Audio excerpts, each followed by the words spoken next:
Et re-bienvenue pour la suite de la présentation de Duelist Advance. Je suis toujours accompagné de Mathieu. Ça va bien depuis 5 minutes? Franchement, ça va. Et toi, mon cher Roger? Eh ben écoute, ça va toujours. Là, cette fois-ci, on va aborder le serious business. On va aborder ce qui va potentiellement avoir un impact sur la méta. C'est que nos avis, bien sûr. Si ça se trouve, ça se fera pas. Exactement. Donc, On on a sait ici pas. une sélection de 5 archétypes qui ont une chance pour certains et qui vont très probablement pour d'autres changer la méta du jeu. Tout à fait. Donc avant qu'on commence, si vous n'avez pas vu la vidéo d'avant qui parle des archétypes un peu rogue, un peu fun, un peu cool, n'hésitez pas à aller la checker parce que même si on considère que c'est rogue, ça veut pas dire que ça fait rien. Loin de là, surtout si vous jouez un peu, si vous faites des tournois au local ou en WCQ, tout ça. Le deck Monarch, il est vraiment cool. Ça a l'air N'hésitez vraiment pas à aller stylé. voir ça. Voilà, n'hésitez pas à aller check ça. Donc là, on est parti. Donc c'est la deuxième vidéo. Il y aura la troisième vidéo, bien sûr, que je vous conseillerais d'aller voir. On parlera des singles, des staples, tout ça. Premier archétype qui va avoir une chance d'impacter le format, on va avoir Onomat. Onomat, du coup, le deck de Yuma Tsukumo, Donc, 2 Exal. perso, c'est pas mon archétype de Zexal préféré, mais je trouve que les refs, etc., qu'il va y avoir, j'ai vu le X6 notamment qui fait la couverture de. C'est la référence à, je crois, à Zexal 3 vers la fin où il se superpose avec Astral. C'est un peu le Super Saiyan 3. Oui, de... un petit ouais, peu. sachant que Utopic tout court, celui qui est ban là, c'était un peu la version Super SSJ2. Saiyan 2. Bref, si vous comprenez ce que je dis, c'est cool. Si vous comprenez pas, à la limite, c'est pas très grave.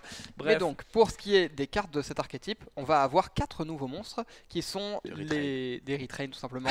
On va commencer par les noms des cartes évidemment. Oh là là. Le premier monstre c'est le chevalier Zubababa. À ne pas confondre avec le chevalier Zubaba, évidemment, ils sont très différents. Le marketing, ils se sont dit, on va juste rajouter une syllabe et t'inquiète, c'est une nouvelle carte. T'inquiète.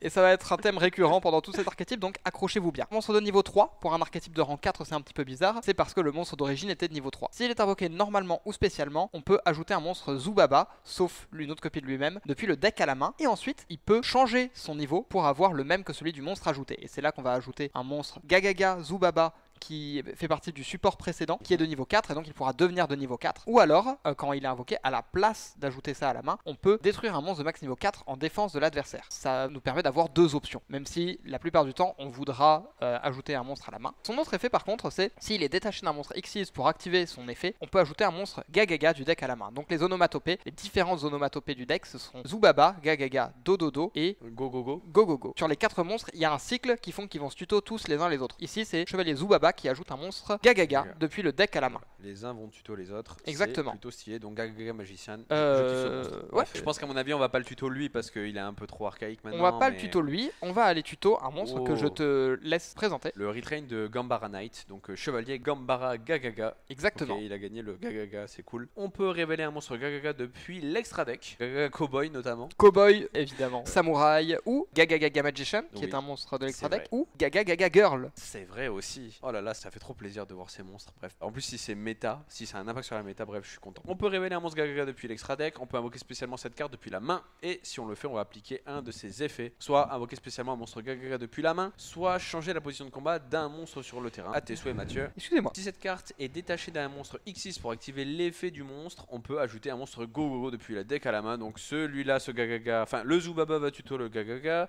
va tuto le Go-Go-Go, donc Go-Go-Go Golem, pour ne citer que lui. Je pense que ce sera encore une fois, ce sera pas le lui. suivant, évidemment. Ce sera pas lui, ce sera le suivant, mais oui. Mais ouais. Exactement, Donc, on peut c'est noter tuto. que le fait de changer la position de combat d'un monstre peut nous permettre de combiner un petit peu avec l'effet du chevalier Zubaba, qui peut derrière détruire un monstre en position de défense. Tout à fait, donc on est sur des gros combos, ça fait plaisir. Je sais pas, mais c'est l'idée du design en tout cas. Un nouveau monstre de niveau 4, Goblinberg Gogogo, donc Goblinberg qui a été méta aussi pendant un moment parce que c'est un niveau 4 qui invoque un autre niveau 4 de la main à l'invocation normale. Cette fois celui-ci est un petit peu plus fort. Quand il est invoqué normalement, on peut invoquer un monstre Gogogo non guerrier, donc pas lui-même en gros, depuis la main, deck ou cimetière. Puis il va passer en défense comme le Goblinberg original. Ici donc un one card rang 4. On est juste lock en Xyz après avoir utilisé cet effet. C'est pas forcément très grave évidemment. Et s'il est détaché d'un monstre Xyz pour activer l'effet du monstre, on peut ajouter un monstre Dododo depuis le deck à la main.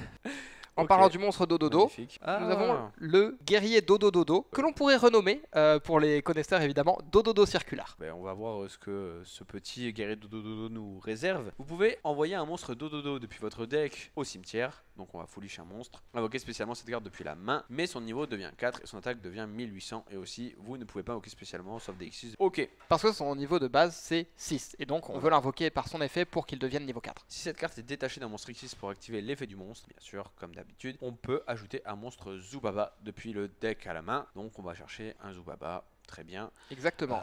De la consistance, bien sûr. J'en profite pour noter que c'est lui le meilleur starter du deck, tout simplement parce que en l'invoquant spécialement de la main, en envoyant un dododo du deck au cimetière, on envoie un monstre qui peut se réinvoquer lui-même du cimetière. C'est comme le Goblin, c'est une one card Xyz. Exactement, ce qui nous donne derrière un rang 4 dont on peut détacher le guerrier dodododo qui peut nous permettre d'ajouter le Zubababa Knight qui peut lui s'invoquer normalement pour ajouter à la main Chevalier Gambara Gagaga qui peut s'invoquer spécialement. Derrière on a une autre Xyz qui va pouvoir détacher l'un des deux pour ajouter encore un monstre à la main et ça nous permet d'enchaîner très rapidement sur des rangs 4. Donc on peut voir déjà l'intérêt de ces monstres dans le format parce que les Ryzil viennent de perdre quand même pas mal en consistance avec la semi-limitation de Sword, Hext et Ice plus la limitation de Bonfire et ces cartes sont donc des contenders, des options comme cartes de consistance supplémentaires dans Ryzil et c'est à ce niveau là que je pense qu'elles ont une chance d'impacter la méta. On va peut-être parler du monstre Xyz qui correspond à Duo Drive dans l'archétype, donc l'AE Xyz dans l'extra deck qui nous permet d'aller chercher les cartes de cet archétype, la Gagaga Girl. Petite Xyz du coup c'est la version évoluée de la fille Gagaga.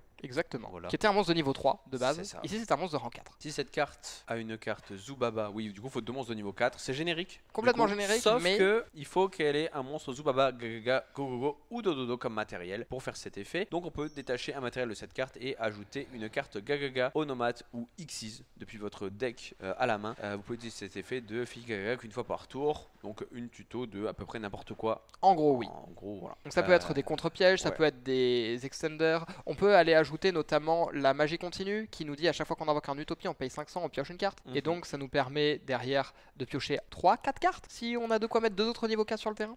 Donc très intéressant. Tout à fait. Et du coup un monstre Xyz Futur Utopique qui a cette carte comme matériel gagne cet effet. Si cette carte est invoquée par Xyz, activez cet effet. Cette carte peut faire une seconde attaque durant chaque battle phase ce tour. Elle donne 2 attaques à un monstre Futur Utopique. Vous voyez voilà forcément celui qui va arriver. Là on est sur le SSJ3.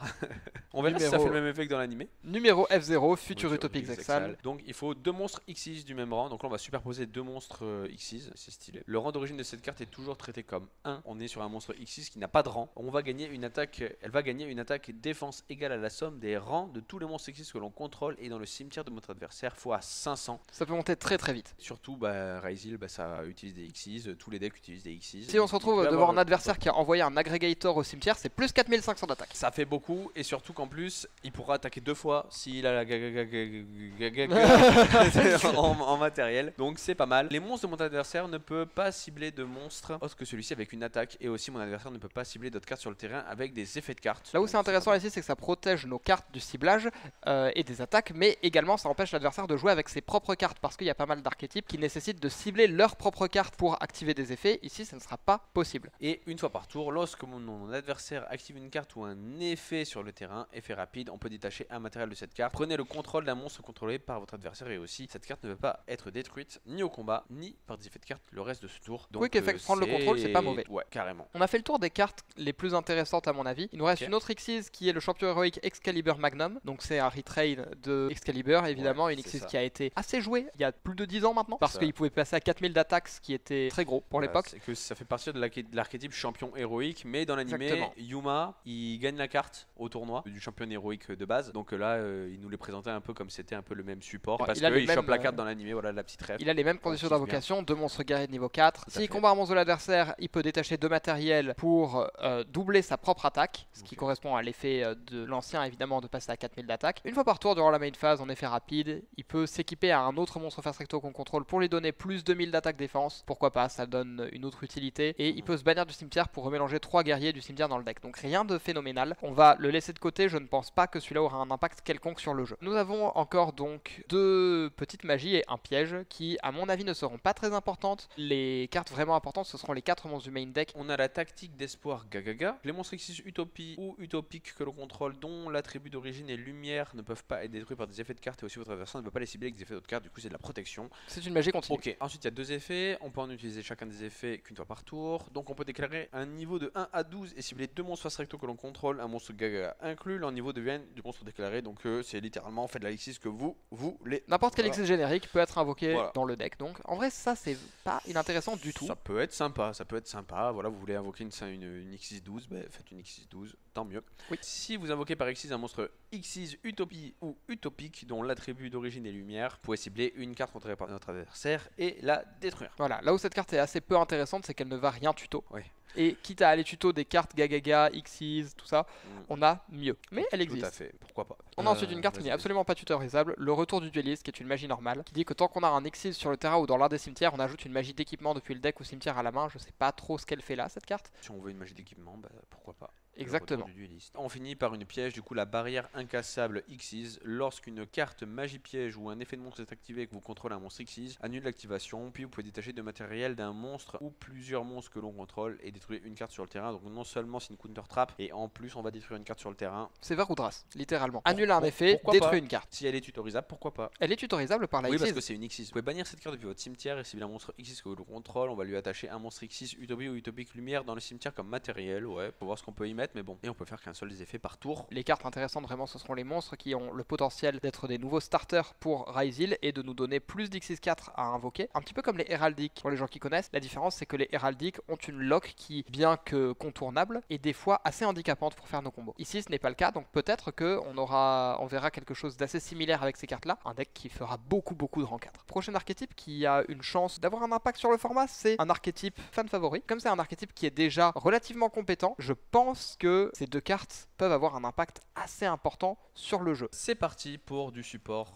Sky Striker. Assaut de l'air As 0, donc un nouveau lien Sky Striker. Pour la faire, il faut 2 monstres Assaut de l'air As. Les monstres qui ne sont pas des Sky Striker Ace, justement, ça va être Oui, les nouveaux qui n'ont pas le Sky Striker. les petits, exactement. Tout ce qui n'est pas Ray, Rose, Ouais. le jeton et les liens. Non utilisable comme matériel lien. Si cette carte est invoquée spécialement, on peut ajouter une magie Assaut de l'air depuis le deck ou cimetière à la main. Incroyable. Ajoute Engage. Malgré le fait que c'est une lien 2, elle ne dit pas uniquement invocable par lien comme toutes les liens 2 et plus Sky Striker jusque-là. Donc elle est invocable directement via l'effet de Ray, qui peut se sacrifier pour l'invoquer comme une lien 1. Là où ça peut être intéressant, c'est que donc on a une lien 1 supplémentaire techniquement. Et en plus qui va tuto n'importe quelle magie. Engage, à tout hasard. Ouais, je trouve que c'est incroyable. J'ai lu que 2 lignes, hein. Ça a déjà un impact sur le deck de fou. Une chose de base qui est faisable avec ça, c'est que si par exemple on se retrouve avec 2 magies dans le cimetière et qu'on a Ray en main et pas d'autre moyen de mettre une autre magie, on va pouvoir invoquer Ray, sacrifier Ray avec son effet pour invoquer 0, ajouter Engage du deck à la main. Engage peut nous ajouter Linkage depuis le deck à la main, la magie rapide qui peut envoyer 0 au cimetière, parce que cette fois on n'invoque pas par lien évidemment, pour invoquer Kagari de l'extra deck et Kagari récupère Engage. La Linkage au cimetière en plus nous donne notre troisième magie. Avec juste 2 magies au cimetière et une Ray, on se retrouve sans utiliser la battle phase avec Hayate comme on faisait avant, à pouvoir activer une Engage qui va piocher. On est déjà sur un support assez colossal. Elle a aussi un effet rapide, on peut sacrifier cette carte, invoquer spécialement une assaut de l'air rayée ou une assaut de l'air rose. Et une de chaque.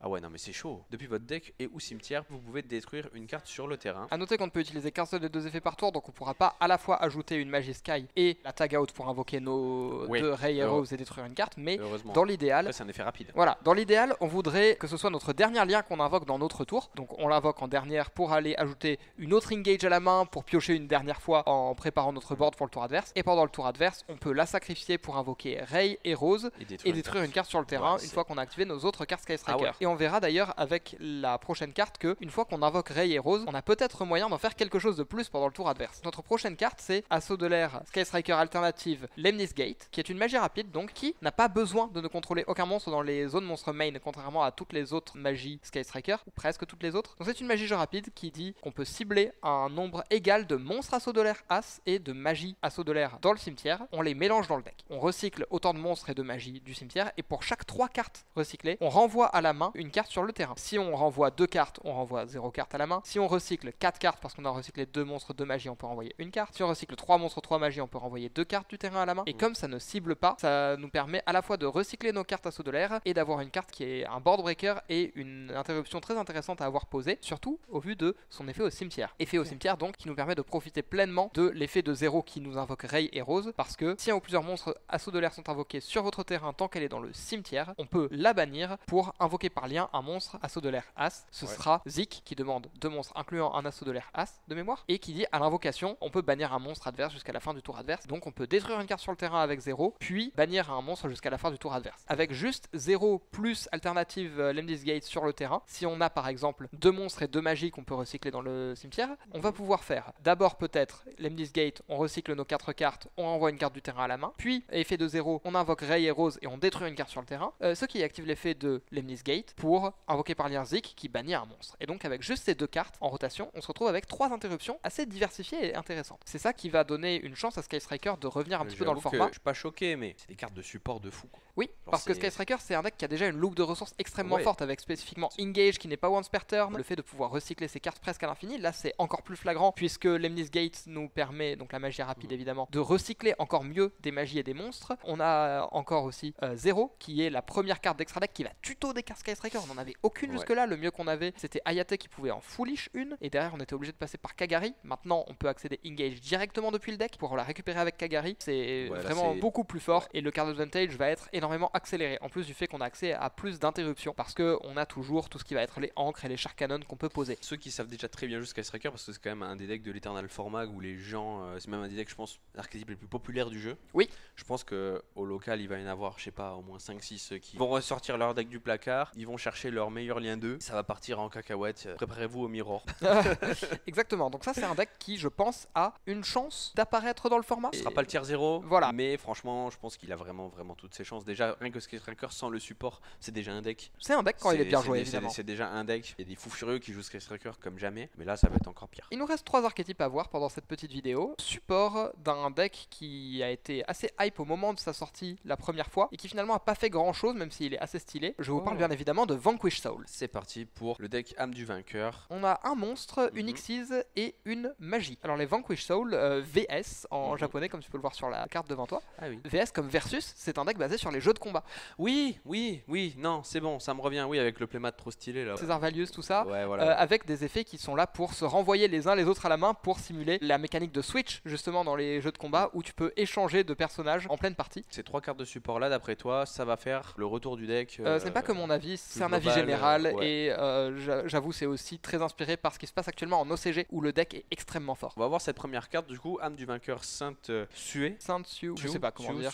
C'est un monstre niveau 5, psychique. Ah bah il est psychique. Éther. Éther. Et aussi, avant de commencer l'effet, je vais quand même m'attarder là-dessus parce que Vanquish Soul c'est un deck qui fonctionne en révélant des attributs de la main et jusque là l'un des gros problèmes du deck c'est qu'il n'avait pas de monstre terre fort à révéler. Déjà rien que par son attribut c'est déjà rien un que par support. son attribut, le support est très bon. Durant la main phase en effet rapide on peut révéler un autre monstre âme du vainqueur depuis la main et invoquer spécialement cette carte depuis la main. Bon classique. Là où c'est intéressant c'est que c'est un effet rapide et donc ça fonctionne dès le tour 0 adverse. Effet rapide du coup cette fois-ci sur le terrain, on peut activer un de ces effets en révélant des monstres dans la main avec les attributs listés. Donc terre et ténèbres, prenez le contrôle d'un monstre contrôlé par mon adversaire avec la plus faible attaque. Donc ça veut dire que dès que l'adversaire commence à jouer, on va l'aspect et s'il commence avec son petit starter ténèbres ou terre en fonction, hop, allez, on le récupère et t'as plus de normal summon mon pote. Exactement. Bref. Sinon on peut révéler un feu et ténèbres, donc ténèbres 2 fois. C'est rigolo. On peut invoquer spécialement un monstre âme du vainqueur non psychique depuis le deck. Donc pas lui-même. Et là où ça va être intéressant, c'est qu'on va pouvoir par exemple, si imaginons on a Xiaolong, donc l'un des monstres feu Vanquish Soul à révéler en main, et un monstre ténèbres, peut-être le Borger, plus lui dans la main. On va pouvoir révéler le Xiaolong pour l'invoquer spécialement. Ensuite, on va pouvoir révéler Xiaolong et Borger pour invoquer spécialement Razen depuis le deck. Razen va s'invoquer depuis le deck et nous permettre d'ajouter à la main César Valius, le boss monster Vanquish Soul. Puis on peut activer l'effet de Razen en révélant, de mémoire c'est un feu et un ténèbre, donc Xiaolong et Borger ont détruit tous les monstres dans sa colonne, donc on l'invoque en face du monstre qu'on veut détruire. Puis le César Valius peut renvoyer Sainte Sue justement à la main pour s'invoquer spécialement. On a les 3 attributs en main. On peut détruire encore une carte sur le terrain, ce qui veut dire qu'on a détruit un monstre, détruit une carte. On peut aussi enchaîner avec le Borger qui peut renvoyer Razen en main pour le prochain tour, etc. etc. C'est une entrap. C'est une entrap. C'est une entrap de fou. Je comprends pourquoi tu disais que c'était un vrai boss monster terre. Exactement. Clairement, il n'y a aucun doute là-dessus. On va pouvoir enchaîner avec la magie de terrain qui est également une carte absolument custom. Une fill spell. On peut cibler un monstre âme du vainqueur que l'on contrôle et ajouter un monstre âme du vainqueur avec un attribut différent du deck à la main. Donc même tuto la entrap qu'on a vu précédemment. Si un ou plusieurs monstres âme du vainqueur que vous contrôlez vont être détruits au combat ou par un effet de carte, on peut révéler un monstre âme du vainqueur dans la main à la place. C'est qu'une fois par tour, donc, mais ça veut dire qu'on va vraiment empêcher l'adversaire de gérer nos cartes. Durant la end phase, si l'on contrôle minimum 2 monstres âme du vainqueur, on peut poser une piège âme du vainqueur depuis le deck. Et donc celle qui va nous intéresser, j'ai oublié son nom, mais on peut en gros révéler les 3 attributs différents, terre, ténèbres et feu dans la main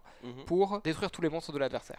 Il y a d'autres effets qui Ah ouais, arrivent en ça rap, fait c'est-à-dire Raigeki. qu'il y a 1800 de burn qui se font, on peut invoquer un monstre de la main aussi, et on rend nos monstres indestructibles par effet, je crois. Mais Ok. ce qui nous intéresse, c'est qu'on va faire Raigeki. L'autre effet qui nous intéresse, le fait d'ajouter un monstre âme du vainqueur à la main d'attributs différents de celui qu'on cible sur le terrain, c'est une fois par tour, ce qui veut dire que c'est du card notage vraiment tous les tours, et c'est une field spell qui s'appelle Vanquish Soul. C'est dans son nom. Ce qui change quelque chose. Autorisable. Jusque-là, notre meilleure magie de consistance, c'était Stake Your Soul, qui était une magie qui invoquait un monstre Vanquish Soul du deck, mais Oui. qui ne s'appelait pas Vanquish Soul. Maintenant qu'on a une magie qui ajoute des cartes Vanquish Soul à la main, qui s'appelle Vanquish Soul, Madlove, Dr Madlove, donc le niveau 4 Ténèbres, devient un très bon starter, ce qui Tout à change fait. beaucoup de choses. Et en dernier, on a une Xyz. C'est âme du vainqueur rocher. Il faut 2 monstres ou plus, monstre âme du vainqueur de niveau 4. Une fois par tour, si un monstre âme du vainqueur a combattu ce tour, vous pouvez aussi invoquer par Xyz âme du vainqueur en utilisant un rocher du vainqueur ou un monstre âme du vainqueur que vous contrôlez. C'est un délire un peu à la Zeus. C'est d'ailleurs à ça qu'il va servir. Dans l'idée, si on attaque avec un Vanquish Soul en main phase 2, il faut attaquer sur un Xyz pour que ça Ouais. fonctionne comme ça évidemment, mais on peut invoquer le rocher puis invoquer Zeus par-dessus. Ces autres effets sont pas complètement inintéressants. Ouais, on va gagner les effets selon les attributs de ces matériels. C'est un peu du bonus. Ténèbres, tous les monstres contrôlés par votre adversaire perdent 800 d'attaque. Pourquoi pas. Feu, les monstres âme du vainqueur que vous contrôlez gagnent 1000 d'attaque. Ok. Et terre, vous pouvez détacher un matériel de cette carte, détruire une carte. Ah, ça déjà c'est un peu plus intéressant. Celui-là il est quand même. intéressant. Ouais, Les autres c'est aussi intéressant. sont pas complètement inintéressants. Ils sont cool, mais bon. Là où ils peuvent nous servir, c'est parce qu'on a des effets de Vanquish Soul qui nous permettent de gérer des monstres qui ont la plus faible statistique, que ce soit défense ou attaque. Des fois, comme celui qu'on a vu précédemment, donc Sioux qui peut prendre le contrôle du monstre avec le plus faible attaque. C'est comme un Dingirsu, ça nous permet de transformer un monstre en l'âme du vainqueur. Peut-être qu'on a Sioux qui est sur le terrain et dont on ne sait pas trop quoi faire, ça nous permet de détruire une carte en main phase 2. Comme c'est un deck un petit peu contrôle qui veut faire de la value et du grind, ça peut être extrêmement intéressant. Du vrai support âme du vainqueur, surtout la N-Trap, je pense, qui fait vraiment la différence. Et le field spell, Et la field spell, oui, la field spell, bien sûr. Donc, ça, d'après toi, vis-à-vis de l'OCG, très solide. ouais, c'est un rocher le type, donc il est solide forcément. Solide comme un Oui. roc. Nouvel archétype de l'or, Art Megia. J'ai vu les designs, ça a l'air vraiment stylé. J'aime beaucoup ce genre-là. Je suis assez d'accord avec toi. Medius l'Innocent, qui est le nouveau Albaz. Dans l'idée, c'est la nouvelle carte qui a des chances d'être au centre de plusieurs archétypes dans les prochains mois et prochaines années. Tout va tourner autour de lui, tel Albaz. Exactement. Et il est pour le coup extrêmement fort. C'est une carte qui va se spé du coup de manière régulière, qui va revenir pas mal. Elle va pouvoir tuto du coup un monstre divinité emprisonné. Du coup, elle va pouvoir ça globalement peut-être chacun des tours. Dès qu'elle est au cimetière, on peut la ramener, on peut tuto. Tous les tours, elle va tuto. Donc je pense que ça va être une super carte de consistance C'est pour aussi tous les futurs decks. qui Oui, bien vont, sûr. l'incorporer. Et comme il peut se réinvoquer tout seul du cimetière, des cartes comme Sacrifice Inutile vont devenir des starters. Évidemment, on va vouloir l'envoyer au cimetière le plus tôt possible. Le monstre divinité emprisonnée, justement, qui Un s'appelle hibou. Bête divinité d'emprisonné d'Art Megia, qui est la carte qu'on va pouvoir invoquer spécialement du deck avec son effet. Quand il y a marqué illusion, généralement, c'est que c'est pas là pour rien. On a une lock en fusion. Et très c'est bien. important parce que sinon on aurait pu l'invoquer normalement et faire un Anima ou un Almirage avec et ça aurait été un starter. On ne peut utiliser chacun des effets qu'une fois par tour, très bien. Durant la main phase en effet rapide, on peut invoquer par fusion un nerf de la divinité emprisonnée de la création ou monstre fusion Art Mega depuis l'extra deck en utilisant des monstres de la main ou terrain. Incluant cette C'est une carte qui sert aussi de magie de fusion. Polymérisation en effet rapide, Voilà. tout simplement. Son autre effet est aussi extrêmement intéressant. Si cette carte est envoyée depuis la main ou terrain au cimetière, on peut ajouter une magie piège Art Mega depuis le deck à la main avec un nom différent des cartes du cimetière. Non seulement elle fait une magie de fusion, mais en plus on va pouvoir tuto n'importe quelle magie piège Art Mega. Et maintenant qu'on l'a sur le terrain, on peut activer son effet pour invoquer par fusion avec elle-même et Medius l'Innocent. Diactoros Art Mega justement, qui est un monstre fusion qui demande Medius l'Innocent plus un monstre Art Mega. Donc ici on peut l'invoquer. Une fois par tour, on peut cibler un monstre sur le terrain et changer sa position de combat. Assez peu impactant. Ce qui va nous intéresser, c'est son autre effet parce que c'est un effet de boss monster. Lorsque l'adversaire active une carte ou un effet sur le terrain et qu'on contrôle minimum 3 types de monstres différents, on peut annuler l'activation et détruire la carte. On va voir qu'il y a plusieurs cartes dans l'archétype qui demandent de contrôler 3 types de monstres différents. Ça devrait pas être trop compliqué. Et si elle-même, alors qu'elle a été invoquée par fusion est détruite, on peut invoquer un Medius l'Innocent depuis la main, deck ou bannissement. On voit que ici c'est un boss monster qui est un peu là pour rajouter des interruptions sur le terrain. C'est pas lui qui va continuer le combo. Pour continuer le combo, c'est l'effet de notre hibou,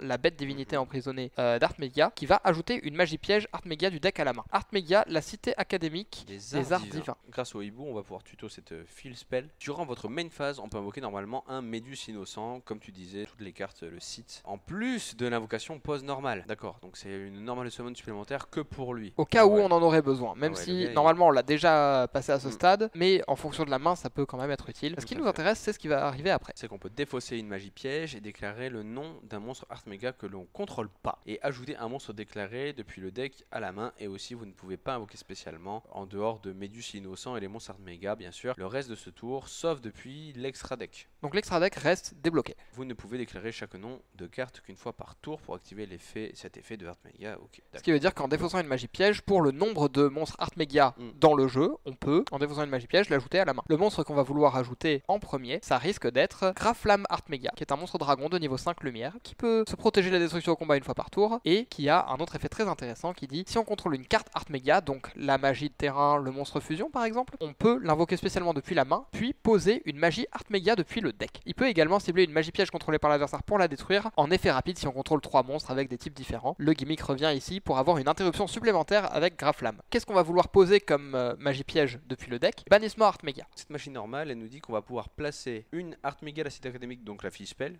depuis le deck ou cimetière face recto dans la zone terrain, ou si vous la contrôlez, on peut tuto du coup une carte Art Mega. Donc là, on va pouvoir tuto n'importe quelle carte Art Mega. Lorsque votre monstre Art Mega est ciblé par une attaque, vous pouvez bannir cette carte depuis votre cimetière, annuler l'attaque, puis vous pouvez invoquer spécialement un Médus innocent depuis votre main. Ce qui n'est pas obligatoire, mais qui fait toujours plaisir. Vandalisme Art Mega, donc qui est une magie continue, qui à l'activation peut ajouter un Médus l'innocent du deck à la main.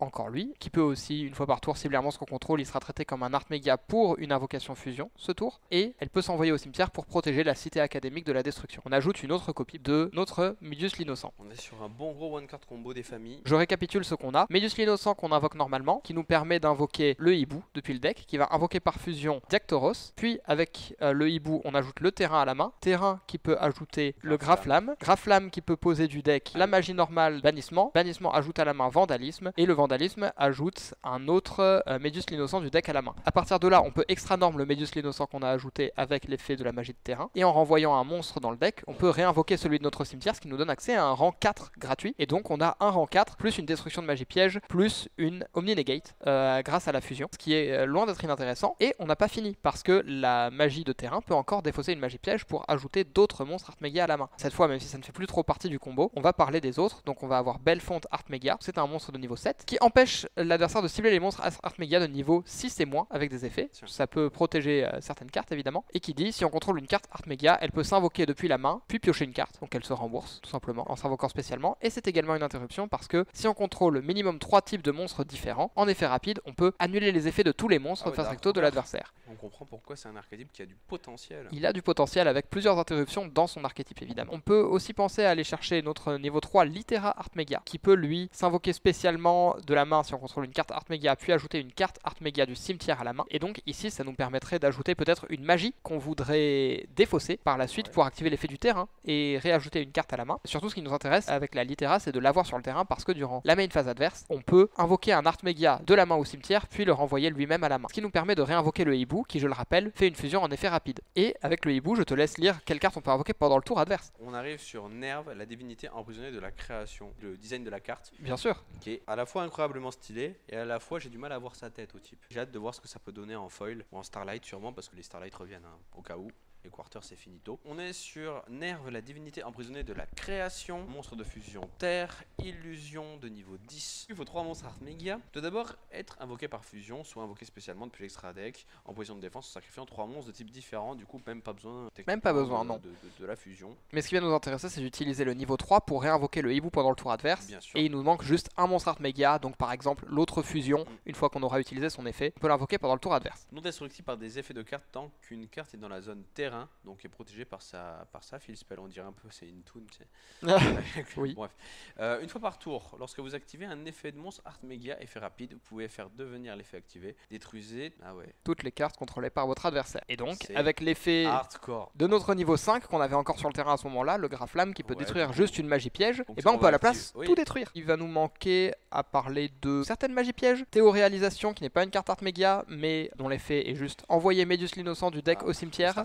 Exactement, donc Évidemment. Foolish Burial pour Medius spécifiquement. C'est un coup de l'envoyer au cimetière cette fois, donc c'est plus fort que Foolish Burial. Et ensuite on regarde la carte du dessus du deck adverse et on la met soit au-dessus soit au-dessous du deck. Ah ouais. Un petit peu de non, stacking, mais- assez fort, j'avoue, je suis pas fan du design, mais Ouais. excellente carte. Ouais. Et elle peut également se bannir du cimetière pour cibler un monstre recto que vous contrôlez et déclarer un type et un attribut. Il devient du type et de l'attribut déclaré jusqu'à la fin du tour adverse. On a ensuite le chef-d'œuvre Artmegia Succession, magie rapide. Durant la main phase, on va invoquer par fusion un monstre fusion depuis notre extra deck en utilisant des monstres depuis votre main ou terrain, avec un monstre Artmegia inclus. Si une carte est dans la zone terrain, le monstre invoqué gagne 500 d'attaque. Bon, un petit boost d'attaque sympa, mais bon, c'est surtout la magie de fusion quoi, du truc en magie rapide. Et magie générique, elle demande d'utiliser un Artmegia, mais on peut invoquer Gardien Chimère par exemple avec ça. Bon, qui fait des illusions. Durant votre main phase, vous pouvez bannir cette carte depuis votre cimetière, puis cibler 3 cartes Artmegia de noms différents dans le cimetière et les mélanger dans le deck. Un petit peu de recyclage, ça fait Très plaisir. bien. Mécène Artmegia éveille. On va pouvoir invoquer spécialement un Médus innocent ou monstre Artmegia depuis le deck, et aussi ce tour l'activation de vos cartes et effets qui inclut un effet qui invoque par fusion un monstre fusion. Yu-Gi-Oh aujourd'hui c'est quelque chose. Ne peut pas être annulé, et aussi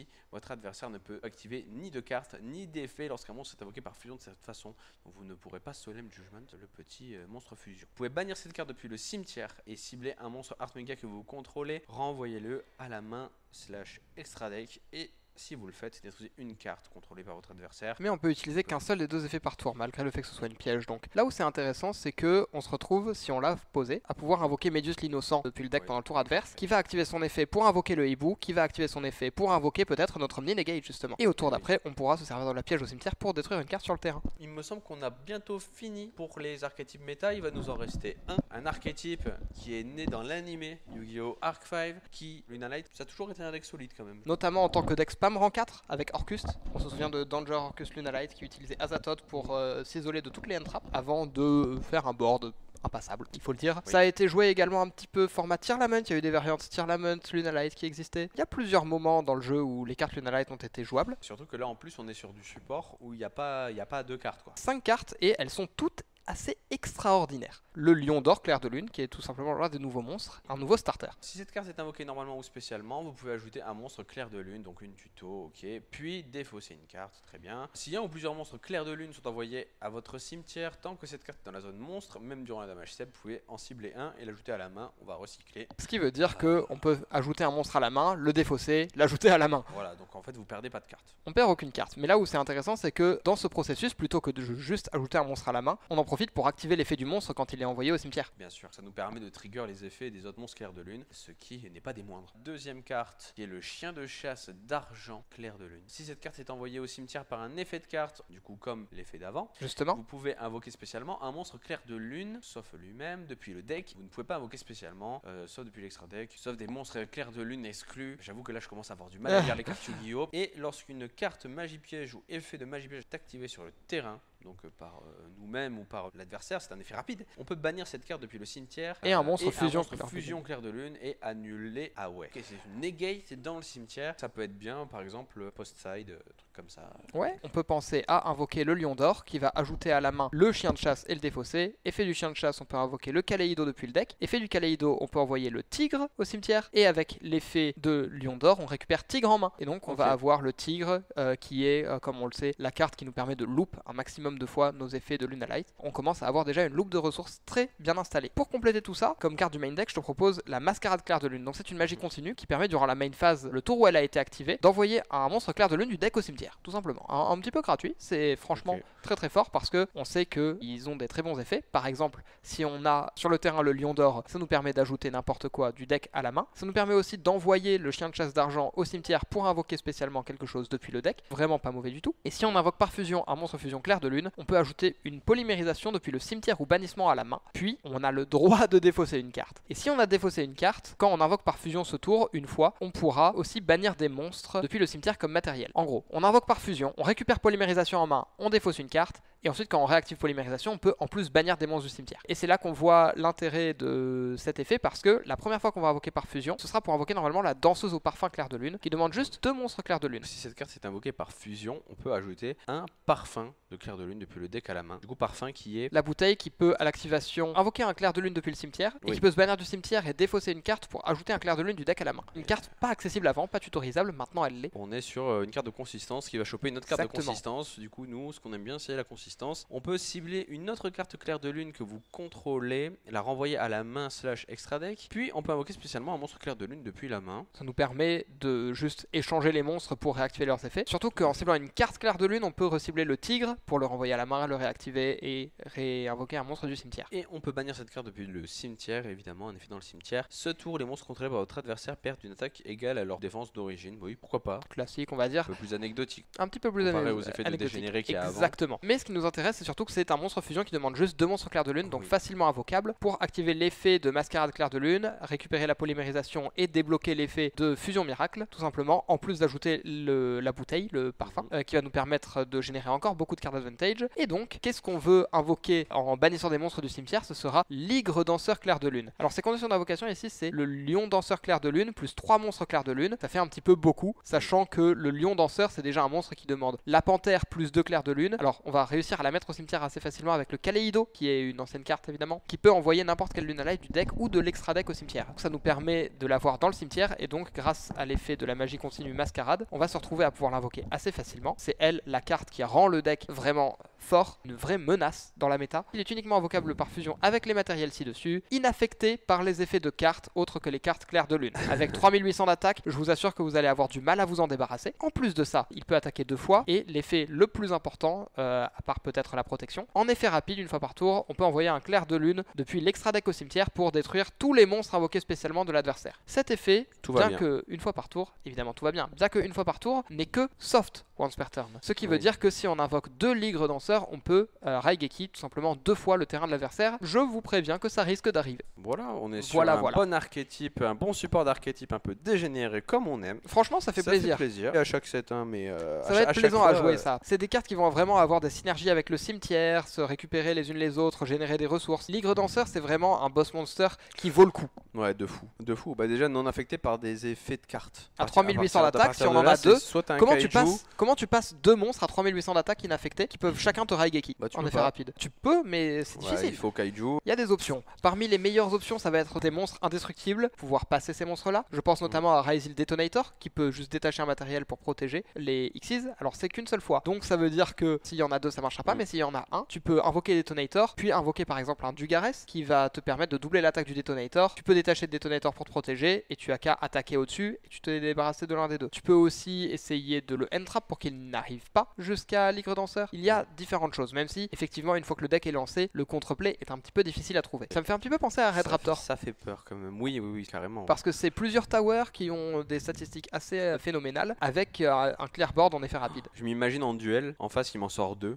Là c'est tu transpires quoi. Faut avoir un side préparé maintenant face à ce truc là. Exactement. Il y a des formats où il y a des towers, il y en a d'autres où il y en a pas, mais là clairement ça va avoir une influence de fou. Oui, on reverra peut-être des lava golems et des kaiju. Peut-être que les joueurs Finsmith se mettront à jouer Santa Claus, parce que c'est un démon lumière que tu peux ajouter à la main avec Tract. On se retrouve avec du counterplay comme on voit. On vous a donné des petits exemples de cartes à rajouter sympathiques. Préparez vos side decks et bon courage. On a fini cette vidéo, nous ça va faire 2 heures qu'on tourne, c'est trop cool. Bien sûr. J'avoue que j'ai très hâte de Vanquish Soul. Méga, j'ai envie d'essayer de voir ce que ça donne, même si je suis pas sûr que ce soit le meilleur deck. Je pense qu'il a un gros potentiel. Et Vanquish Soul, le gameplay est juste tellement incroyable. Je suis bien d'accord. Moi, ce serait plutôt, j'avoue que le support Sky Striker, franchement, il donne envie et ça leur remet vraiment au goût du jour. C'est un truc de fou. Déjà, avec juste 2 cartes. Ouais, juste 2 cartes. Ça change vraiment tout. Et après, j'avoue que j'aime bien le deck aussi Gagaga. C'est l'archétype de Yuma, tout ça. Pas pour les mêmes raisons que ceux qui vont les jouer dans Raizil, malheureusement. Tout le monde trouve son fun où il veut. Dites-nous en commentaire pour vous, c'est quel archétype que vous comptez jouer. Est-ce que vous comptez mettre des kaiju dans votre extra deck? Voilà, dites-le nous en commentaire. N'oubliez pas de vous abonner bien sûr à la chaîne. Là, on va passer du coup à la 3e vidéo qui sera peut-être un peu plus courte que les 2 autres. Des cartes qui sont toutes seules à supporter leur archétype, soit qui n'ont pas d'archétype, tout simplement. Ce sera globalement aussi quelques staples qui vont peut-être changer la méta. Peut-être. On verra. Bien sûr, tous les liens sont en description et on se dit rendez-vous à la 3e vidéo. Ciao ciao.